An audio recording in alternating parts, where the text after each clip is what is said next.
인류의 역사를 보면 두 때로 나눌 수 있다고 생각이 되는데요. 하나는 죄 없던 때, 그리고 또 하나는 죄가 들어온 이후의 때를 말할 수 있습니다. 죄 없던 때를 살았던 사람은 딱 두 사람밖에 없어요. 아담과 하와. 그런데 공교롭게도 죄 없던 때를 살던 딱 두 사람이 죄를 지었어요. 그때부터 죄 없던 때가 사라진 것이죠. 인류의 시작이었던 죄 없던 때를 살았던 아담과 하와는 죄 있는 때의 시작을 알리기도 했습니다. 죄 없던 때와 죄 이후의 때는 많은 것이 달라졌어요. 가장 큰 달라진 것은요, 사망이 들어온 거예요. 너는 흙이니 흙으로 돌아갈지라. 죽음이 온 것이죠. 또 하나님이 말씀하시는데 여자는 해산의 고통이 더할 것이다. 남편을 원하고 남편의 다스림을 받게 될 것이다. 이게 죄의 결과예요. 남자는 평생 수고해야 먹고 살 수 있다. 땀을 흘려야 먹고 살 수 있다. 근데 여러분, 사람이 죄를 지은 후에 땅도 저주를 받아서 엉겅퀴와 가시덤불이 난대요. 그러니까 땀을 흘리되 웬만한 수고 가지고는 열매를 맺을 수 없다는 겁니다. 땅이 저주를 받았기 때문에 정말 큰 수고가 있어야 열매를 먹을 수 있다.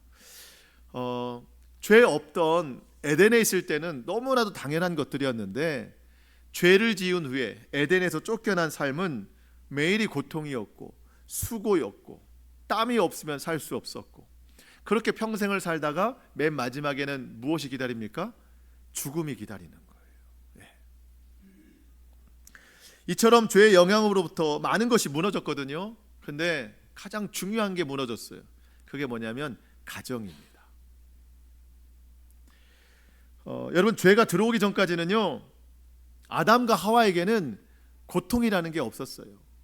사실 행복이라는 단어도 없었어요. 그때는. 왜냐하면 행복이라는 것이, 행복하지 않은 것이 있어야 행복이라는 게 있는 거잖아요. 근데 죄가 들어오기 전에는 에덴 동산에는 행복하지 않은 것이 없었기 때문에 행복이란 단어 자체도 존재하지 않을 때였습니다. 그냥 삶이 행복이에요.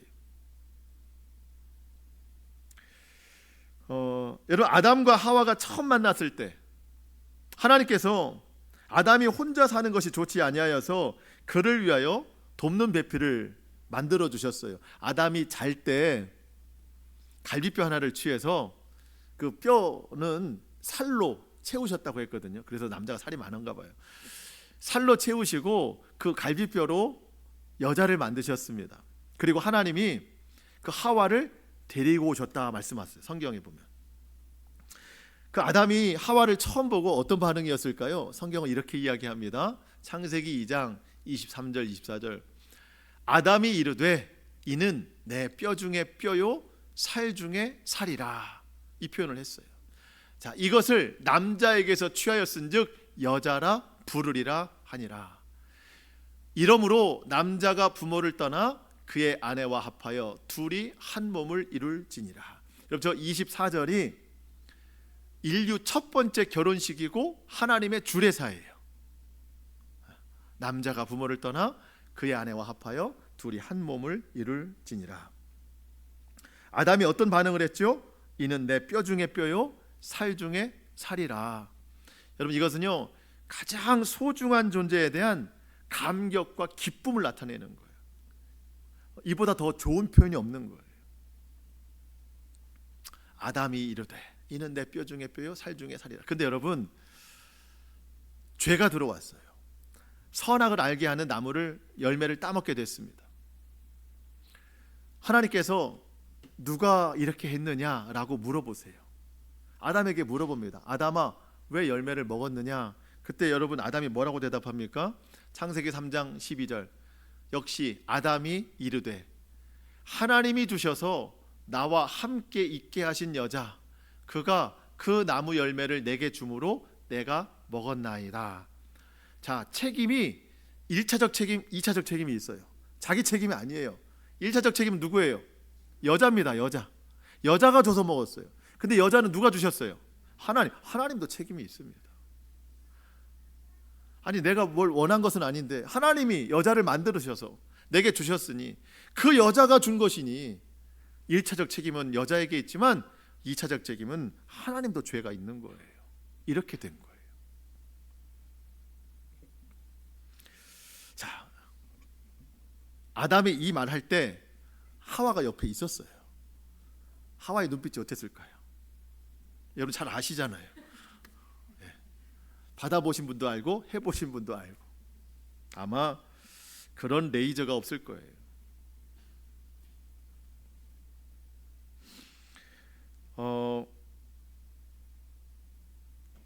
이 죄가 들어온 이후에 아까 제가 말씀드린 사망이 들어오고 해산의 고통이 있고 남자를 기다리게 되고 남자는 땀을 흘려야 살게 되고, 여러분 이게 고스란히 에덴에서 쫓겨난 삶이 이어지게 된 겁니다. 또 실제로 아담과 하와는 그렇게 살 수밖에 없었어요. 아담이 뭐 항상 땀을 흘리고 수고하고 일도 잘 안 되죠. 저주받은 땅이기 때문에. 그렇게 했는데 아내는 집에서 남편만 기다리고 있어요. 남편은 또 아내를 다스립니다. 좋은 결과가 없어요.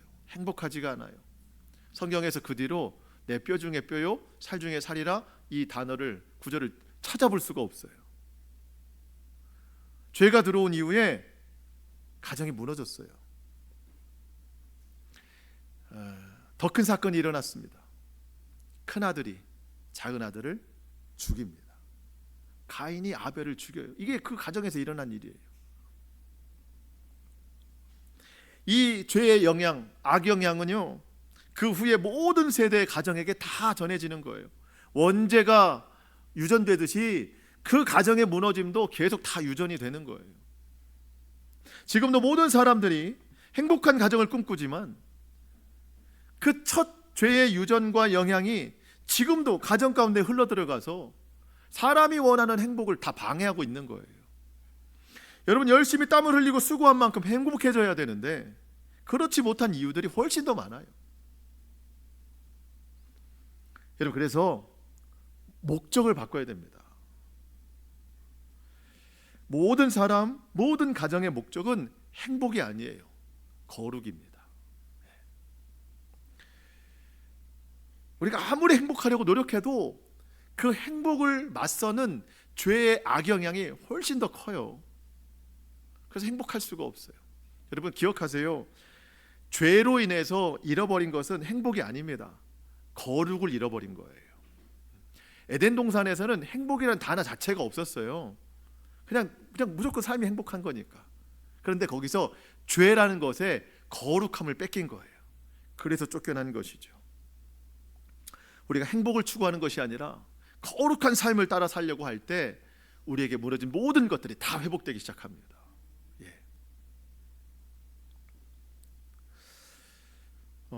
지금까지 드린 말씀이 사실은 서론인데 이 서론이 오늘의 본론이고 결론입니다.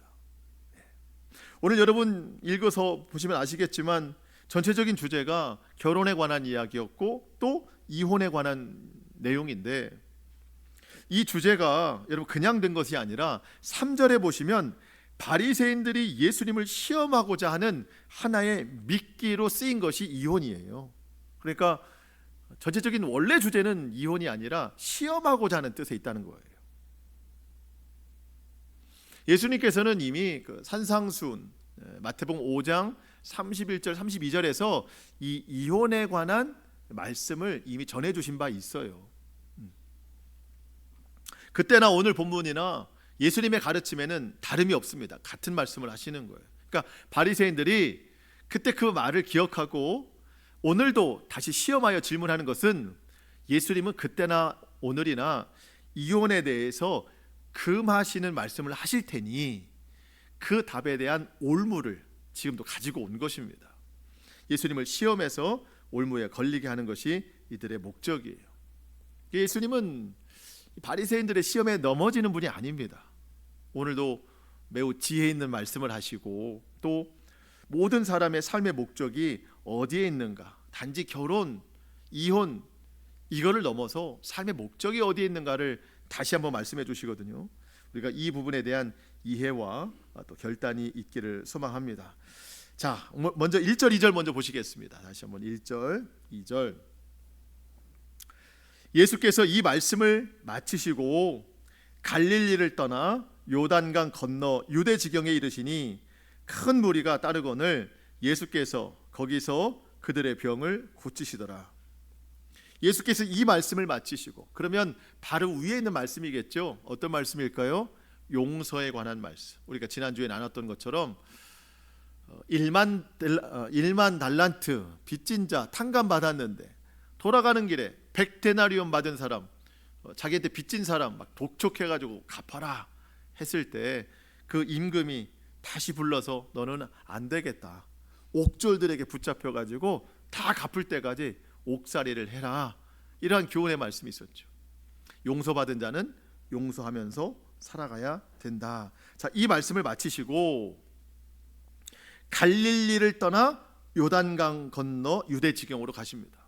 갈릴리는 예수님의 어릴 적부터 또 하나님의 일을 감당하시는 사역에 이르기까지 대부분의 삶을 갈릴리에서 보내셨어요. 예수님의 공생의 사역이 보통 3년에서 3년 반을 이야기를 합니다. 지금 십자가를 지실 날이 한 달여 남았어요. 십자가는 유대 예루살렘에서 지는 거거든요. 그 길을 떠나가시는 거예요. 거의 3년여 동안 대부분 갈릴리에서 지내시다가 이제 가시는 겁니다. 앞으로 십자가 지실 일을 아셔요. 지금 당장 몸에 십자가는 없으시지만 앞으로 십자가 질 일 아신다면 이미 마음에는 십자가가 있는 거예요. 고통스러운 거죠. 여러분 그렇잖아요.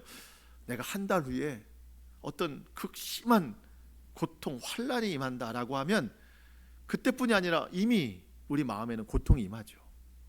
예수님도 그런 상황이에요, 사실은. 그렇지만 그 길을 걸어가십니다. 유대로 걸어가세요. 왜?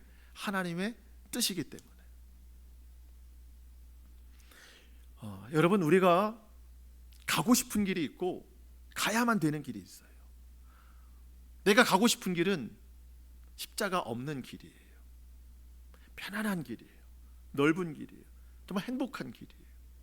고단함이 없고 고생이 없고 굴곡이 없고 구부러짐이 없는 그런 길 가고 싶어요. 그런데 하나님께서는 우리에게 가고 싶은 길이 아니라 가야만 하는 길을 가라고 하십니다. 그게 십자가의 길이에요. 여러분, 예수님께서 골고다 언덕 십자가를 지시고 그 십자가에 달려 죽으시고 3일 만에 부활하시고, 여러분 그 예수님의 십자가의 길은 예수님의 부활로 다 새로워집니다. 고난이 있는 곳에 영광이 있고 죽음이 있는 곳에 부활이 있어요. 생명이 있습니다. 우리가 가고 싶은 길 가고 싶죠. 십자가를 벗어놓고 싶죠. 근데 하나님이 그 십자가의 길을 가면 그 길 끝에 생명이 있고 소망이 있고 회복이 있다는 거예요. 오늘 본문에 비춰본다면 이렇게 적용할 수 있어요. 여러분, 부부관계, 또 가정에서의 모든 관계, 모든 부부가, 모든 가정에 가고 싶은 길이 있어요. 행복하고 싶죠. 부유하고 싶죠. 성공하고 싶고 다 그 길을 가고 싶습니다. 근데 여러분, 이 가정이 행복한 길로 가려고 하는데 그 시작은 결단이 있으니까 행복하겠죠. 그런데 가다 보니까 그 행복이라는 길이 끊어져요. 여러분, 가정의 행복은 처음부터 끊어졌어요. 그 끊어진 길을 어떻게 가야 되는가? 여러분, 우리 그때 생각해야 됩니다. 내가 처음에는 우리 가정에 가고 싶은 길을 내가 출발을 했지만 이 끊어진 상황에서는요, 생각을 고쳐야 돼요. 이제부터는 하나님이 나보고 가야 될 길을 가라고 하시나 보다. 그 끊어진 길을 십자가로 이어야 돼요. 나의 십자가, 그 십자가를 짊어지고 주님 앞에 나아갈 때 그때부터 다시 한번 우리 가정은 행복이 아니라 거룩으로 회복되게 될 줄로 믿습니다. 그것이 하나님 만드신 참된 가정이고 참된 부부의 모습이에요. 그때 회복의 역사가 일어납니다. 여러분, 오늘 본문 2절에 어떻게 기록이 되어 있죠? 큰 무리가 예수님을 따르거늘 예수님께서 그들을 고치시더라. 예수님 십자가의 길을 걸어가시는 동안 많은 사람들을 고치셔서 회복시키셨어요. 우리도 가고 싶은 길이 아니라 하나님이 가라고 하신 그 십자가의 길을 걸어갈 때 오늘 2절과 같은 치유의 역사, 회복의 역사, 위로의 역사가 우리 가정 가운데 분명히 나타나게 될 줄로 믿습니다. 우리가 이 일에 쓰임 받아야 된다는 거예요. 근데 그 큰 무리 중에 아마 바리새인들도 있었던 것 같습니다. 무리 가운데 바리새인들이 예수님 앞에 나오니 예수님을 시험하라고 나왔습니다. 3절 말씀. 바리새인들이 예수께 나와 그를 시험하여 이르되 사람이 어떤 이유가 있으면 그 아내를 버리는 것이 옳으니까. 그냥 뭐 아내를 버릴 생각으로 나왔어요. 이혼할 생각으로 나왔는데 뭐 이미 그 마음에 굳어진 생각인데 이것을 가지고 예수님을 시험하고자 나왔습니다. 이 사람들이 예수님을 시험하고자 하는 단서는 세 가지예요. 첫 번째, 예수님이 그동안 이 말씀을 하시고 유대로 왔는데 그 말씀이 뭐였다고요? 용서에 관한 말씀, 사랑에 관한 말씀. 만약에 지금 이 바리새인들이 예수님께 이혼이 허용이 되는가 금하는가 둘 중에 하나를 묻는 거거든요. 근데 예수님께서 만약에 이혼해도 된다라고 말씀하시면 바로 직전까지 용서하라고 말씀하셨는데 왜 용서하지 않고 그냥 이혼하라고 하시느냐, 이 뜻으로 책 잡으려고 하는 거예요. 두 번째, 정치적인 이유예요. 여러분 세례 요한 기억하시죠? 세례 요한이 왜 죽었죠? 그 당시에 헤롯이 이혼하고 좀 부도덕한 재혼을 했어요. 그게 뭐냐면 일부러 이혼을 했어요. 왜냐하면 자기 동생의 아내로 취하려고 일부러 이혼했고 부도덕한 재혼을 했어요. 세례 요한이 그거를 책망한 거죠. 그래서 헤롯이 그 세례 요한을 감옥에 가뒀다가 나중에 그의 생일 잔칫날에 또 정말 불의한 일로 세례 요한이 죽음을 당했습니다. 예수님이 만약에 오늘 이 자리에서 이혼은 안 된다라고 말하면 이 헤롯에게 다시 붙잡혀갈 것을 생각하면서 이 질문을 하는 거예요. 또 한 가지, 세 번째 단서가 있다면 율법입니다. 모세의 율법에 이따 나오지만 이혼 증서를 써서 이혼해도 된다고 말하는데 왜 당신은 이혼을 금하라 말씀하십니까? 예수님이 이혼이 안 된다고 말하면 율법을 근거로 해서 또 책 잡으려고 하는 거예요. 그러니까 어쨌든 예수님이 이혼에 대해서 된다 안 된다 어떤 쪽을 말씀하시든지 다 대답할 말이 준비되어 있는 사람들입니다. 바리새인들이 그 시험하고 있는 거예요. 근데 예수님은 예상 외의 것을 대답하시죠. 4절로 6절 말씀 같이 한번 읽어보겠습니다. 4절로 6절 시작. 예수께서 대답하여 이르시되 사람을 지으시니가 본래 그들을 남자와 여자로 지으시고 말씀하시기를 그러므로 사람이 그를 부모를 떠나서 아내에게 합하여 그 둘이 한 몸이 될지니라 하신 것을 읽지 못하였느냐. 그런즉 이제 둘이 아니요 한 몸이니 그러므로 하나님이 짝지어 주신 것을 사람이 나누지 못할지니라 하시니. 아멘. 우리는 여기서 아주 중요한 단어를 하나 찾을 수 있는데요. 4절에 보면 본래라는 단어예요. 본래. 사람을 지으시니가 본래 그들을 남자와 여자로 지으시고 둘이 합하여 한 몸 되게 하셨다. 본래라는 단어. 여러분 이게 하나님의 그 첫 주례사라고 아까 말씀드렸죠. 첫 주례사 이게 하나님의. 근데 여러분 잘 보세요. 결혼만 있지 이혼은 없어요. 여기에는 이 하나님의 말씀 본래는 이혼이라는 뜻이 없어요. 결혼만 있습니다. 본래의 뜻에는. 바리새인들은 율법에 능통한 사람들입니다. 창세기에 있는 이 말씀 다 아는 사람들이에요. 근데 왜 그 본래의 말씀에 이혼이라는 게 없는데 너희는 이 말씀을 읽지 못하였느냐? 분명히 본래에 나와 있는데 왜 질문하느냐라고 물으시는 거예요. 그랬더니 바리새인들이 뭐라고 또 항의합니까? 7절 여짜오되 그러면 어찌하여 모세는 이혼 증서를 주어서 버리라 명하셨나이까. 벌써 이 단어 자체가 마음이 완악하죠. 모세를 통해 기록된 신명기에는요 이혼 증서를 써줘서 여자를 버려도 된다라고 기록되어 있다. 그 단서를 가지고 예수님 앞에 항의하는데, 신명기의 말씀 뭐라고 기록되어 있는가 한번 보시겠습니다. 신명기 24장 1절 2절. 사람이 아내를 맞이하여 데려온 후에 그에게 무슨 일? 수치되는 일이 있으면, 이게 중요합니다. 수치되는 일이 있음을 발견하고 그를 기뻐하지 아니하면 이혼 증서를 써서 그의 손에 주고 그를 자기 집에서 내보낼 것이요, 그 여자는 그의 집에서 나가서 다른 사람의 아내가 되려니와. 자, 수치되는 일, 이 수치되는 일을 가지고도 바리새인들이 여러 파로 나뉘어집니다. 보수적인 사람들은요, 이 수치되는 일을 한 가지로 규정해 놨습니다. 음행하는 일. 여자가 자기 남편 외에 다른 남자와 음행하는 일이 있다면 이혼 증서를 써줘서 집을 내보내라. 그런데 좀 뭐 개혁이 일어난 그 바리새인들은요, 저 수치되는 일을 하나로 규정해 놓지 않고 남자의 마음대로라고 해놨어요. 그 항에 어떤 것들이 있느냐? 외모도 있어요. 예를 들어서 참 답답한 일인데, 길을 지나가는데 내 아내보다 더 이쁜 여자가 발견이 됐어요. 그럼 내가 저 여인과 살고 싶어요. 이제 그날로 이혼 증서를 써주는 거예요. 당신은 수치스러워. 제가 그런 게 아닙니다. 저를 욕하시면 안 돼요. 그렇다는 거예요, 성경에. 그냥 가는 거예요. 음식도 거기에 들어요. 내 아내가 음식을 잘 못해요. 근데 뭐 평상시엔 그냥 먹다가 어느 날 기분이 안 좋은 날 맛이 없게 느껴진 거예요. 이혼 증서를 써주는 거예요. 난 당신이 수치스럽다. 이혼 증서를 써서 내보내는 거예요. 뭐 건강하다고도 어느 날 아플 수 있잖아요. 당신은 건강하지 못해서 안 되겠어. 이혼 증서를 써주는 거예요.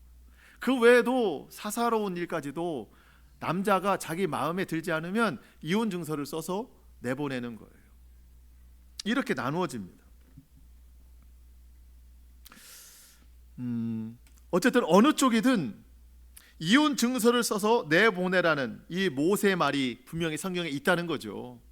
여러분, 이혼 증서를 써주라는 것은요, 그 여자가 이혼 증서를 가지고 다른 남자와 재혼할 수 있도록 편의를 보는 거예요.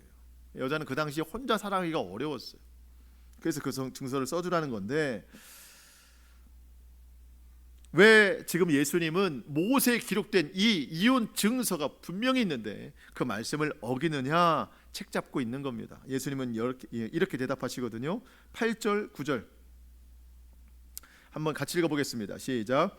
예수께서 이르시되 모세가 너희 마음의 완악함 때문에 아내 버림을 허락하였거니와 본래는 그렇지 아니하니라. 내가 너희에게 말하노니 누구든지 음행한 이유 외에 아내를 버리고 다른 데 장가드는 자는 간음함이니라.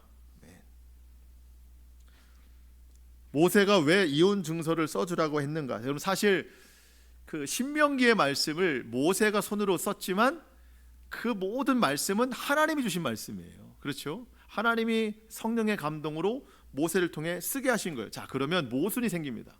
왜 하나님은 창세기에서 모세에게 한 몸을 이룰지니 그 하나님이 합하여 놓은 이 부부를 사람이 갈라놓을 수 없다. 창세기에서는 그렇게 말씀하시고 왜 신명기에서는 이혼 증서를 써주라 이렇게 말씀하셨을까? 여러분, 여기서 우리는 제가 서론에 말씀드렸던 그 말씀을 기억해야 됩니다. 죄 이전에 주신 말씀과 죄 이후에 주신 말씀에 차이가 있다는 거예요.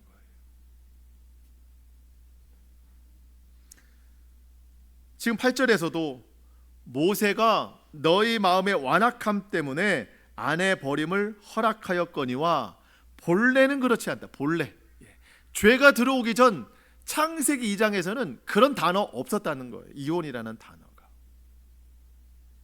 근데 죄가 세상에 들어온 이후에 사람의 마음이 완악해졌기 때문에 그 완악함이 가정을 파괴시키고 부부의 관계를 파괴시키고 세상을 파괴시키니까 예외 조항을 만들어 놨다는 거예요. 여러분, 모세 당시에 여성들은요 인격적인 대우를 받지 못했어요. 아이들도 그렇고. 여러분, 그래서 민수기가 그 사람의 수를 세는 거거든요. 여성은 안 들어가요. 아이들도 안 들어가고 나가서 싸울 만한 장정의 숫자만 들어가는 거거든요. 그러니까 여성들이 인격적인 대우를 받지 못한 때예요. 그때 결혼을 해서 남자가 여자를 함부로 하는 거예요. 아까 그 조항대로 뭐 마음대로 이혼하고 이혼 증서 써주는 거죠. 죄 때문에 마음이 완악해져서 그런 겁니다. 이혼 증서를 써주라는 것은요, 이혼이 타당하다는 게 아닙니다. 불가피할 때 허용될 수 있다는 거예요. 정말 여자가 음행한 일이 있으면 이혼 증서를 써줘라. 사실 더 깊은 뜻은 여자가 음행을 했더라도 용서하고 사는 것이 마땅하다. 그런데 그렇게 하지 못하겠거든. 그때는 이혼 증서를 써서 내보내라. 음행한 일이 있으면. 여자가 이혼 증서 없이 그냥 혼자 살 수는 없어요. 그리고 그렇게 또 이혼 증서 없이 재혼할 수도 없어요. 그러면 간음한 여인이 됩니다. 그러니까 이혼 증서가 있어야 재혼할 수 있는데, 그래야 이 여인도 살아갈 수가 있기 때문에 하나님이 여성을 보호하는 차원에서 이 이혼 증서를 써주라는 거예요.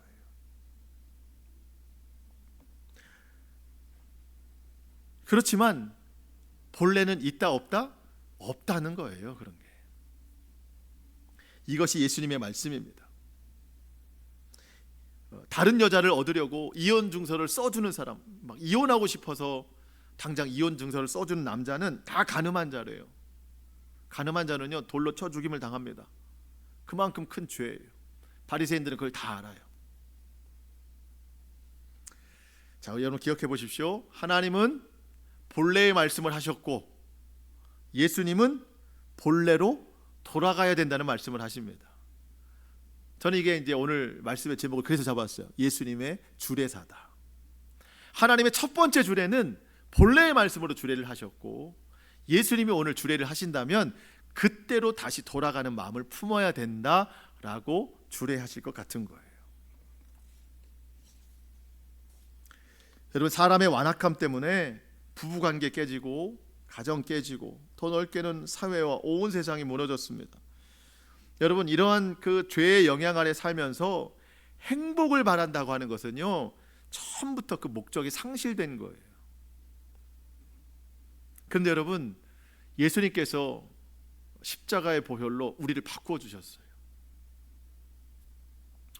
무너졌던 하나님의 형상을 다시 성령으로 회복시켜 주셨습니다. 이제 우리는 더 이상 죄의 영향 아래 살지 않습니다. 은혜 아래 살게 된 거예요. 그러니까 부부관계에 있어서도 죄의 영향이 아니라 은혜 아래 살아가야 되고, 가정에서도 죄의 영향이 아니라 은혜 아래 살아가는 겁니다. 그래서 그렇게 은혜 아래 새로운 피조물로 다시 창조된 그 모습에 합당한 삶을 살아가야 된다는 거예요. 그래서 우리는 행복이 아니라 거룩을 위해서 살아가야 된다는 겁니다. 여러분, 그 하나님이 창세기에서 아담에게 하와를 만들어 주실 때 그 하와를 네 글자로 뭐라고 표현했냐면 돕는 배필이라고 했어요. 돕는 배필. 이게 본래입니다. 돕는 배필. 자, 남자와 여자가 만나서 결혼을 할 때 어떤 의미로 해야 되나요? 돕는 의미로 하는 거예요. 이게 하나님의 본래 뜻입니다. 본래 뜻. 자, 그러면 우리는 이 말씀을 다른 사람에게 적용시키는 게 아니라 내가 먼저 적용해야 됩니다. 나는 아내에게 돕는 자예요. 아내는 남편을 돕는 자예요. 가정에서도 마찬가지예요. 모든 가족이 서로 돕는 자예요. 이게 본래의 뜻입니다. 그런데 죄가 이 세상에 들어온 후에 이게 완전히 바뀌었죠. 가족이 나를 도와야 돼요. 행복을 위해서. 아내가 나를 도와야 되고 남편이 나를 도와야 돼요. 내가 행복하려면. 자기중심적으로 바뀐 거예요. 죄의 영향입니다.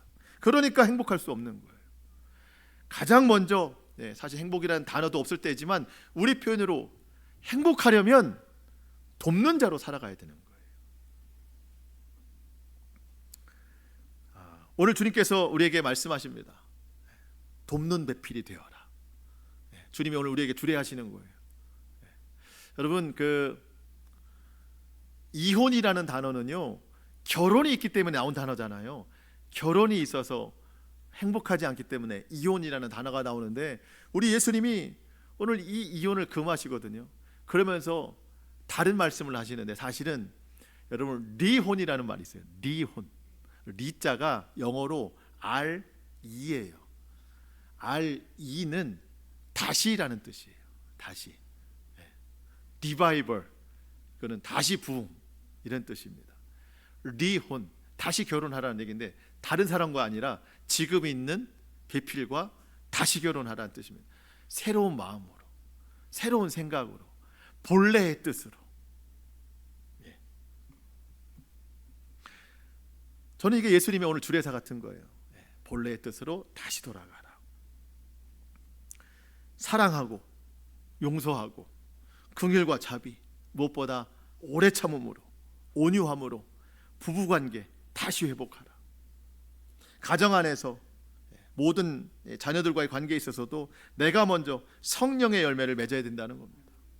그래야 거룩한 부부가 되고 거룩한 가정이 되고, 그것이 본래의 모습으로 회복될 때 우리 모두가 다 하나님의 뜻 가운데 온전한 회복의 역사를 이루게 된다는 겁니다. 남이 아니라 나부터 여러분 이렇게 살아야 된다는 겁니다. 자, 마지막 10절로 12절 말씀 보는데요, 제자들이 굉장히 마음이 무거워졌어요. 주님, 그러면 결혼을 안 하는 게 나을 것 같습니다. 왜 그런 생각했을까요? 아마 이 제자들도 이혼을 쉽게 생각했던 것 같아요. 아마 결혼 생활이 행복하지 않았던 것 같아요. 그래서 이 아내에 대해서 불만이 많으면 나도 언제라도 이혼 증서 써야지 하고 생각했던 것 같은데, 예수님은 그러면 안 된다라는 말씀을 하시니까, 어차피 이들은 뭐 결혼한 사람들이니까 그러면 차라리 안 하는 게 나을 뻔했습니다 라고 이야기를 하는 건데요, 예수님은 다르게 말씀하십니다.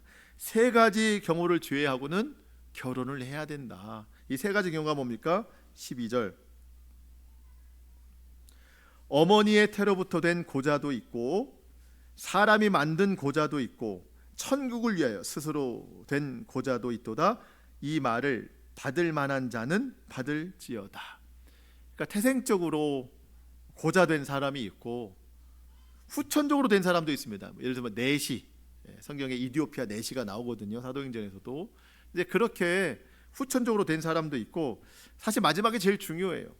천국을 위하여 스스로 된 고자도 있도다. 이게 상징성이거든요. 사도 바울과 같은 사람이에요. 주님을 위해서 나의 모든 삶을 바치겠노라. 그래서 스스로 된 고자다 이렇게 말하는 거거든요. 오직 주님을 위해서만 나의 모든 삶을 바치고 독신으로 살겠다.